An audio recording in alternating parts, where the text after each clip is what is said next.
सुप्रभात मंडळी, आज आपला कोकणातला हा तिसरा दिवस आहे आणि आपण आज निघालो आहोत मालवणमधील सिंधुदुर्ग किल्ला पाहण्यासाठी। कालच्या व्हिडिओमध्ये आपण रांगणा किल्ल्याला गेलो होतो। कोल्हापूर जवळचा जो रांगणा किल्ला आहे तो तुम्हाला बघायला मिळाला असेलच। तर आज आपण जाणार आहोत मालवण जवळील सिंधुदुर्ग किल्ला आणि जवळपासचे जे काही ठिकाण आपल्याला पाहता येतील ते आज बघणार आहोत। तर आजचा व्हिडिओ पण मध्ये तुम्ही शेवटपर्यंत राहा, मस्त व्हिडिओ होणार आहे। बघूया जे काही शक्य होईल ते तुम्हाला दाखवेन। आपण एक गाडी केली आहे, आम्ही 4 जण निघालोत। आज ताई आणि भाऊजी नसणार आहेत आपल्यासोबत। जाऊया आपण आता सिंधुदुर्ग किल्ल्याकडे। चलो आम्ही निघालो मालवणकडे। मालवण सिंधुदुर्ग किल्ल्यावर, महाराजांच्या सिंधुदुर्ग किल्ल्यावर ही गाडीने आपण आता मालवणकडे निघणार आहोत। चलो बैठो बैठो, बेसो बेसो।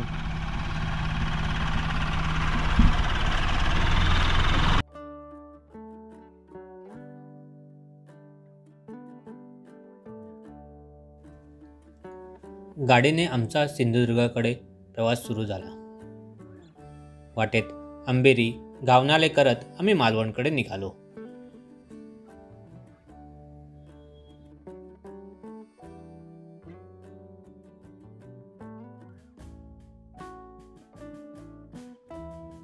तर मंडळी, आता आपल्याला मुंबई गोवा हायवे लागणार होता।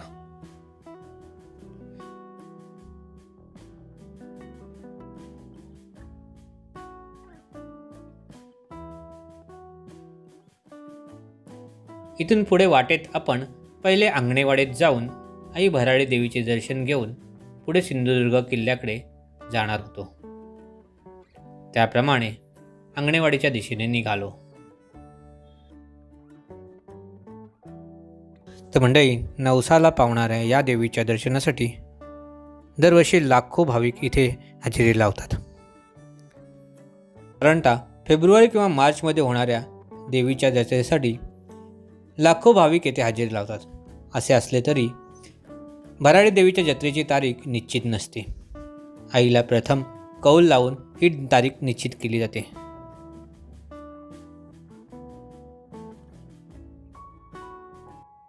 आता आपण आंगणेवाडीला येऊन पोचलो आहोत।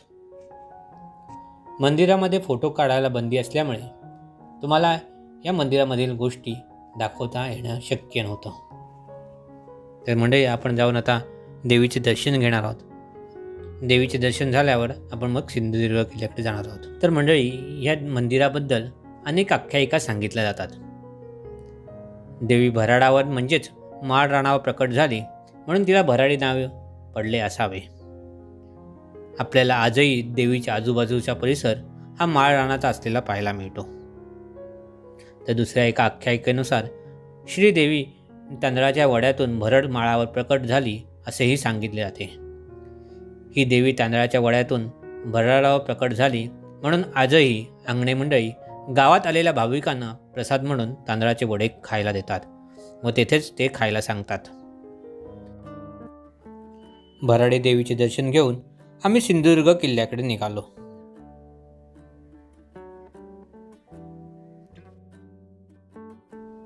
देवीच्या मंदिरापासून किल्ल्यापर्यंतचे अंतर साधारण 15 ते 16 किलोमीटर असावे। तर मंडळी, आता आपण मालवणमध्ये येऊन पोचलोय।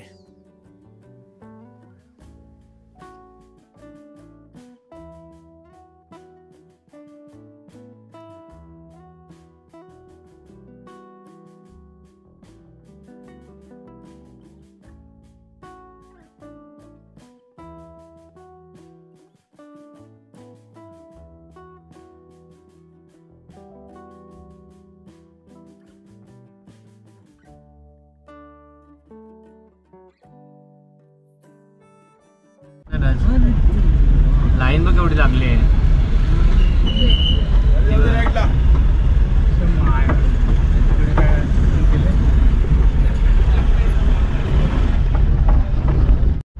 तर आता मालवण समुद्रकिनारी आलो आहे। तो किल्ल्याकडे जातो। इथून 100 रुपये पार्किंग चार्जेस आहेत छोट्या गाडीसाठी आणि मोठी गाडी असेल तर 200 रुपये चार्जेस आहेत। आपल्याला लेफ्टला जायचं, लेफ्टला इथून वळून जायचं। तो किल्ला तिकडे मागे दिसतो समुद्रातून। आपण आता तिकीट काउंटरला जाणार आहोत। आणि मग बोटीने प्रवास सुरू करणार आहोत. बघूया पुढे. आपण आता निघालोय जेटीकडे, मालवण जेटीकडे. किल्ल्याकडे जाणार तिकीट तिथे मिळतं. ते बघा लाईन लागले पूर्ण. आणि अशी बोट आहे. समोर मागे किल्ला दिसतोय.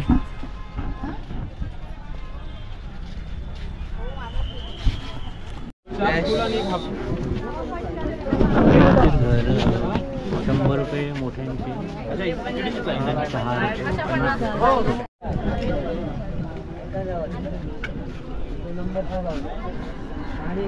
लाईन लागलेली आहे. समोर ही पूर्ण लाईन आहे जेट्टीकडे जाणारी. तिकीट ₹100 तिकीट आहे. छोट्यांचं 3 ते 10 जे वयाचे आहेत त्यांनासाठी ₹50 आणि मोठ्यांचं ₹100 तिकीट. कॅश घेऊन येणं गरजेचं आहे. ते कोणते व्यवहार जीपेने वगैरे होत नाहीत. ही जेटी आहे. तो किल्ला आहे समोर. लाईनला उभं राहूया आपण. त्या बोटीतला प्रवास सुरू झालेला आहे. म्हणजे बोट भरलेली आहे ऑलमोस्ट. एक 10 मिनिटाचं अंतर आहे, जास्त अंतर नाही आहे मालवण किल्ल्याकडचं. बोटी बघा, प्रतीक, सुस्मिता आणि पूर्ण बोट भरलेली आहे.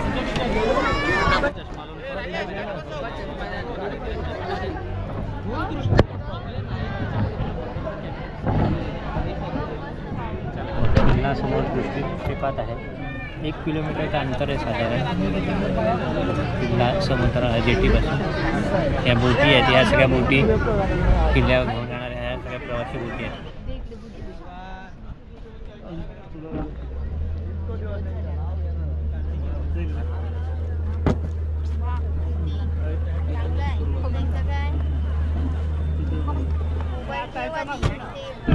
त्या जेटीवरनं प्रवास सुरू केला. बोट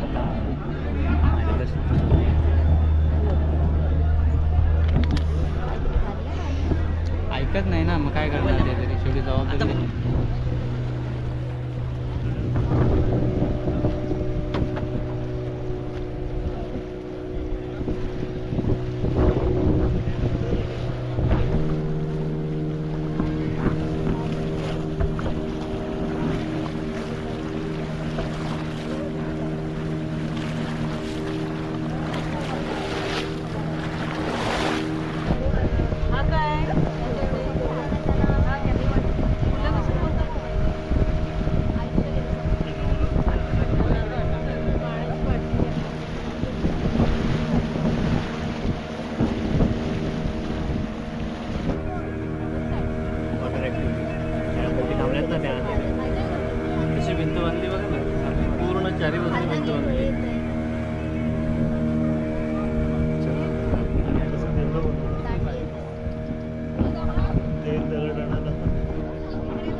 समोर जिथे झेंडा आहे ना, नगरखाना आहे वरती जे झेंडा आहे. जेव्हा काय शत्रूला काय काय झालं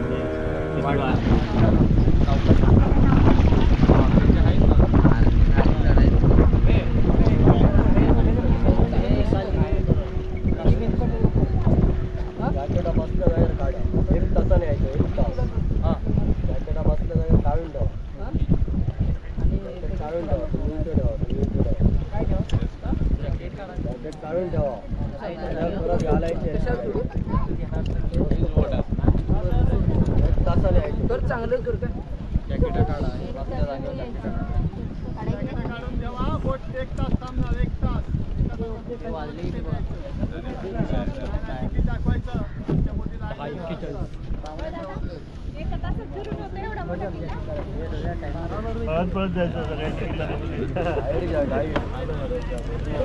जिंकायचं आहे.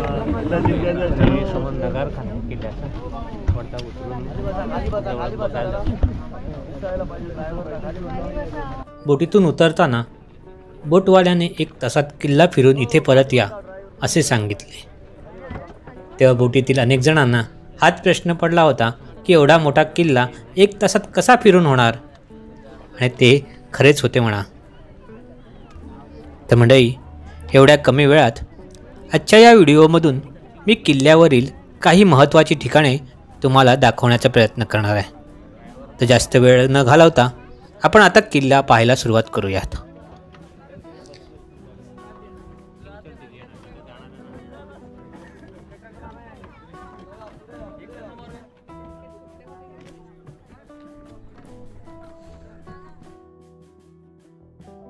तर मंडळी, सिंधुदुर्ग किल्ला हा मालवणमधील कुर्टे बेटावर तब्बल 48 एकरामध्ये उभारण्यात आला असून सिंधुदुर्ग किल्ल्याची तटबंदी साधारण 3 किलोमीटर लांब असून तिची उंची 9 मीटर असून तटबंदीची रुंदी साधारण 4 मीटर आहे. बोटीतून उतरल्यावर आपण गोमुख दरवाजाने किल्ल्यात प्रवेश करतो.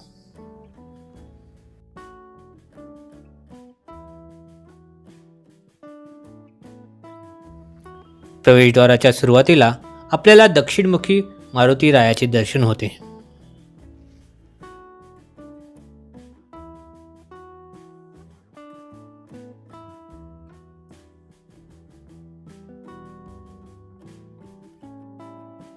मंडळी, मारुती रायाचे दर्शन घेऊन आपण किल्ल्यामध्ये प्रवेश करतो.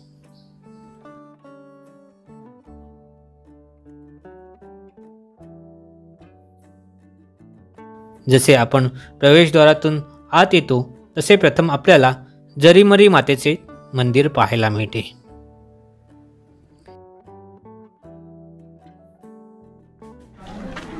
मॅप बघायला मिळतोय किल्ल्याचा.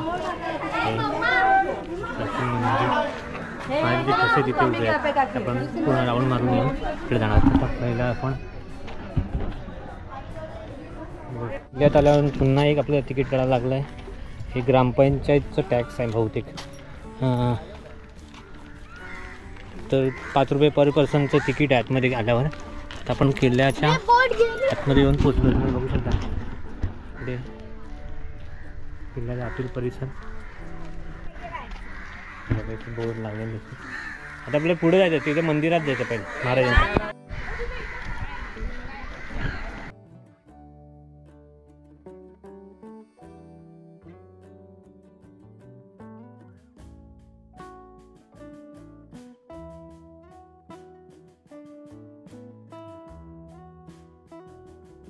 देवीचे दर्शन घेऊन आपण डाव्या बाजूच्या रस्त्याने पुढे चालत गेल्यावर आपल्याला छत्रपती शिवाजी महाराजांचे शिवराजेश्वर देवस्थान लागते.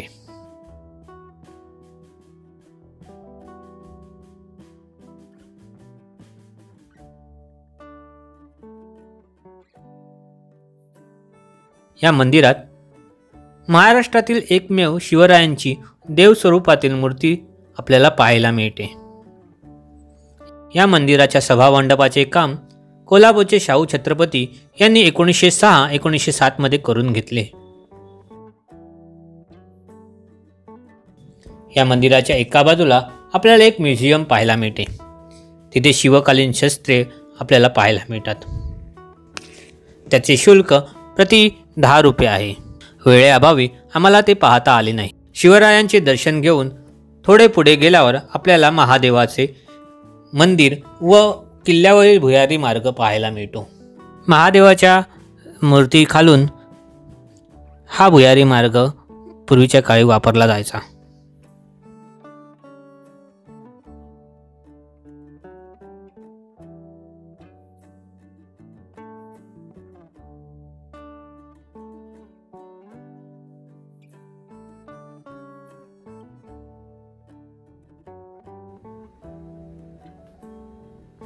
भुयारी मार्ग बघून थोडे पुढे गेल्यावर आपल्याला किल्ल्यावरील गोड्या पाण्याच्या 3 विहिरी पाहायला मिळतात.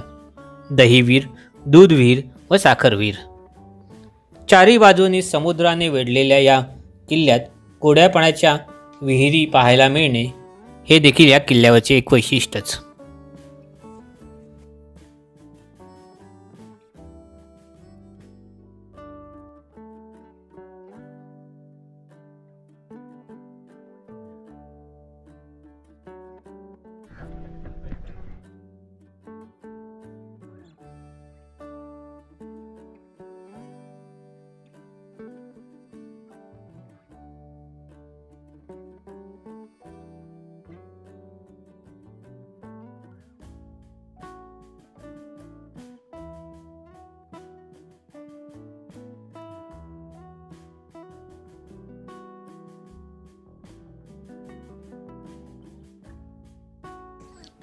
विहिरी बघून थोडे पुढे चालत गेल्यावर आपल्याला भवानी मातेचे एक मंदिर लागते.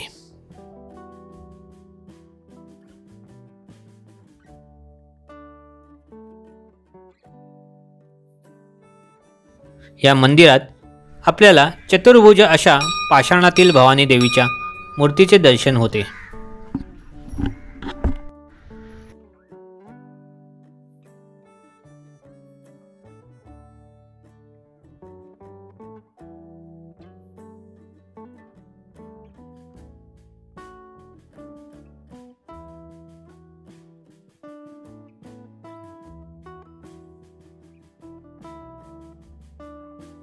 देवीचे दर्शन घेऊन आपण आलेल्या वाटेने परत विहिरीजवळ येऊन तेथून उजव्या बाजूच्या वाटेने थोडे पुढे चालत गेल्यावर आपल्याला झेंडा बुरुज पाहायला मिळतो.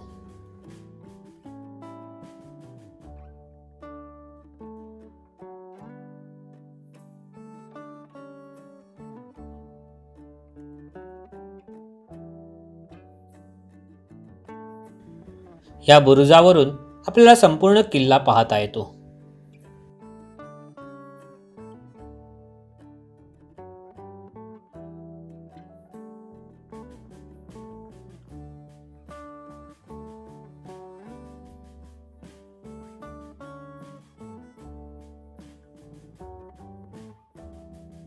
हा बुरुज पाहून झाल्यावर पुन्हा खाली उतरून तटबंदीच्या बाजूने उजव्या बाजूने थोडे चालत गेल्यावर एक दरवाजा लागतो.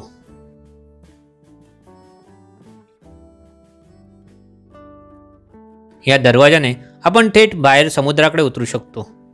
हे किल्ल्यावरचे दुसरे प्रवेशद्वार. या जागेला राणीवेळा असे देखील म्हटले जाते.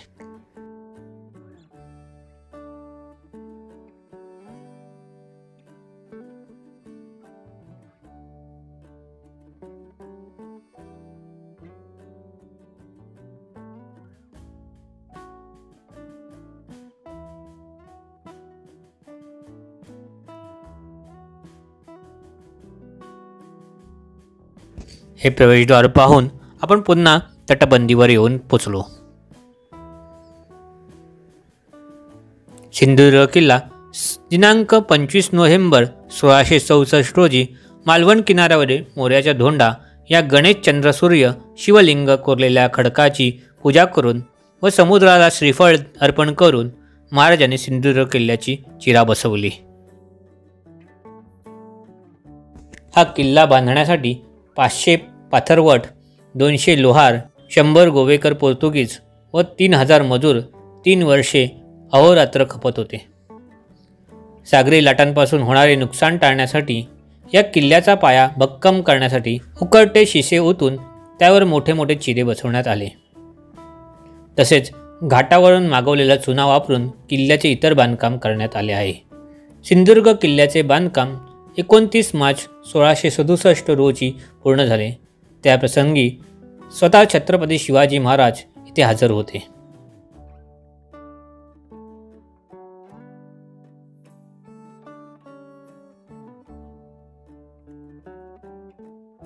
या किल्ल्याला खास नाव देण्यामागेही एक अर्थ दडला आहे. सिंधू म्हणजे समुद्र आणि दुर्ग म्हणजे किल्ला, म्हणून याचे नाव सिंधुदुर्ग ठेवण्यात आले आहे.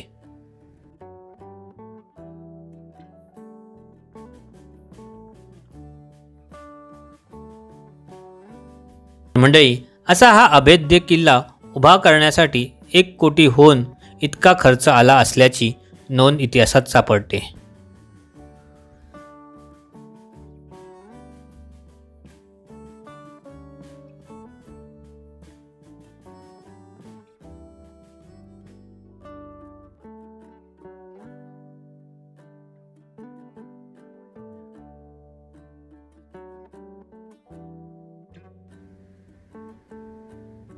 आता तटबंदीवरून चालत चालत आपण येऊन पोचलो आहोत ते म्हणजे किल्ल्यावरील महापुरुष मंदिराजवळ.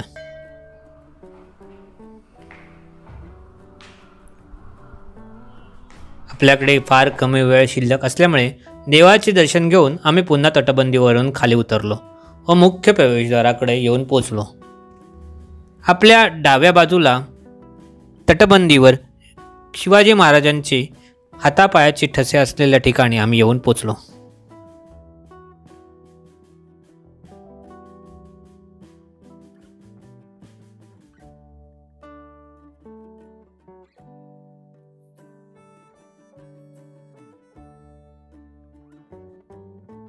हे ठसे पाहण्याची आमची सगळ्यांची इच्छा आत्ता पूर्णत्वास जात होती.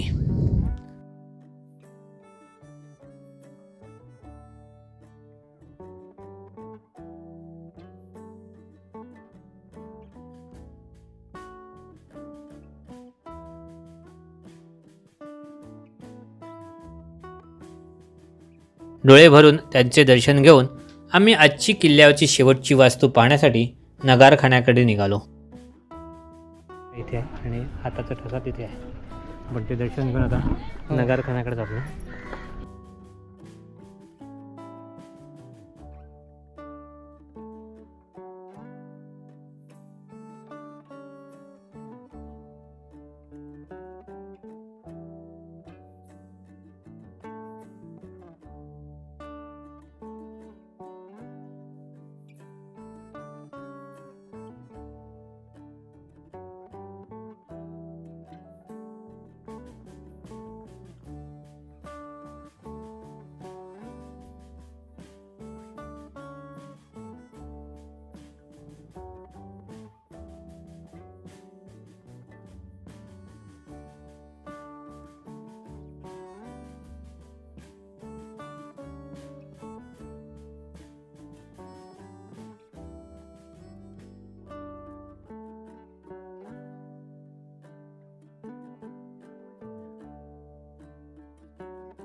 तर मंडळी, नगारखाना बघून आम्ही बोटीने परतीच्या वाटेला लागलो. पुढील व्हिडिओमधून आपण मालवण जवळची बाकीची ठिकाणे पाहणार आहोत आणि खास म्हणजे मोरयाच्या दोंड्याला आवर्जून भेट देणार आहोत.